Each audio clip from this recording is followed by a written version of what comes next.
Is anybody there? I don't like it. Welcome aboard 2 vessels crammed full of history and severe poltergeist activity.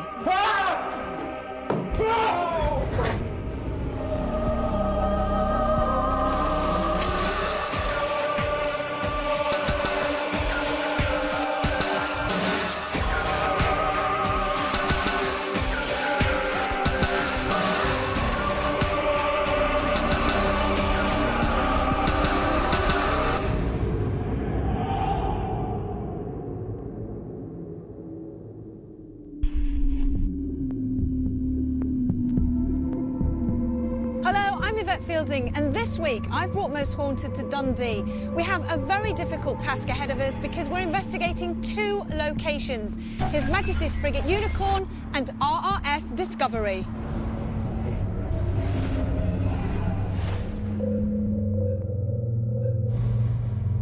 These 2 ships may be smaller than our previous investigation on board the Queen Mary, but they're certainly no less important.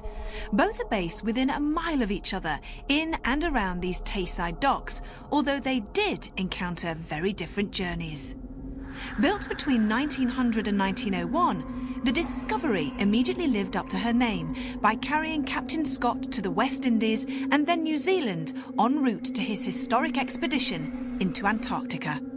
Eventually, 2 years on, in February 1904, the ship and its crew freed themselves of their icy extremes to return to a hero's welcome. But today isn't just about one location. This is His Majesty's frigate Unicorn and will be the main focus of our investigation tonight. This is the oldest British-built ship still afloat. But following her peacetime launch in 1824, she was fully roofed over and, due to the onset of steam-powered sailing, she never did get to see active battle. Her role as a frigate, though, certainly meant she contributed in other ways, hence the importance in maintaining her permanent place here in Dundee. But however impressive they seem, step inside and you're greeted by cramped and claustrophobic areas that by night can send shivers through the bravest of souls. So just how well did Stuart and Kath cope when they ventured on board the Unicorn last night? And what problems did the Discovery offer Carl and John? How'd you feel? Apprehensive now. On deck it was quite light, and you feel, we're near the centre of town, but as soon as you get in here, you think about what's actually happened on the ship, where it's been, the stories that it could tell you, and this is probably where ghosts live. This is probably where they are. Thanks for that. These cabins. What the f*** is that? Oh, shit. That scared the shit out of me. How about you and I go into one of these and lay on a bunk bed? Right. There's a step there. What's your step? On that. Go on, you go through first with that. Right, let me go through first then. If you leave me, I will never speak to you again in my life. Right. What was that? Kath? I don't know. Stuart, A stone's just been thrown.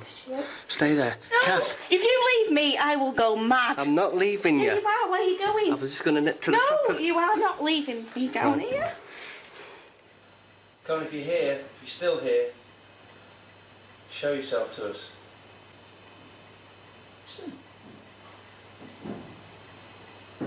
That's Dave. Is there anybody there? Who's that? Is there anybody there?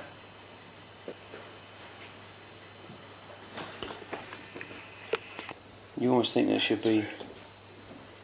Can you hear walking? Yes. But we're the only ones on the ship.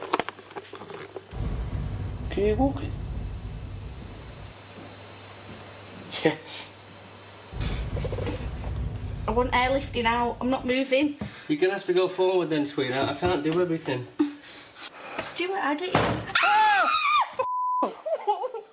Right, that's it. I'm going. No, Kath, just stay. Kath, I can't stay in it. you can't go out that way. Right, you're going to have to let go because if you carry on... Kath, I'm going to slap you in a minute. No, he's going to leave me. I'm not going to leave you. Get up. 4 investigators who are already aware of the dangers that lie in wait. So all looks very promising for the night ahead. This is extremely exciting for me. This is the first time that we've done ships since we did the Queen Mary. We're here for 24 hours and we've actually got 2 locations, 2 ships, the Discovery and the Unicorn. I'm actually standing now on the deck of Discovery, probably somewhere where Captain Scott actually stood. To me, just the event of actually being on a ship that is world famous is enough. And the fact that it's also haunted obviously makes it even more exciting.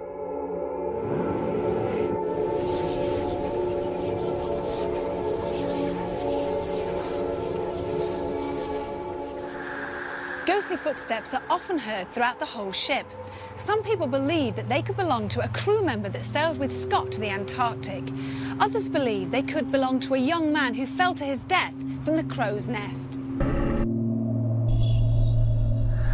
A figure has been seen in one of the cabins. I'm told that it's the cabin of a guy called Skelton, but I've also been told that the names have been changed. Ernest Shackleton, one of the 3 explorers with Scott and Wilson, has also been reputed to be seen standing in the wardroom by the chair that he used to sit in. The ghost of a little boy has been seen in many parts running around the ship. Ghostly shadows have also been witnessed in the lower decks. But perhaps more alarmingly is the ghost of a young sailor who is so vivid that people stop and talk to him.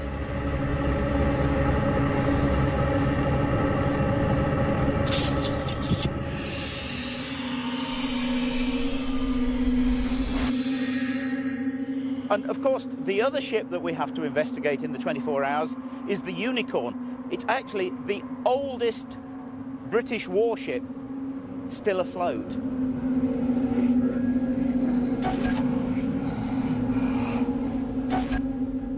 Many people feel uncomfortable on the gun and orlop decks. They sense that somebody is watching them when there's no one here. But it's the heavy-booted footsteps and the dark, shapeless figures that seem to scare people the most.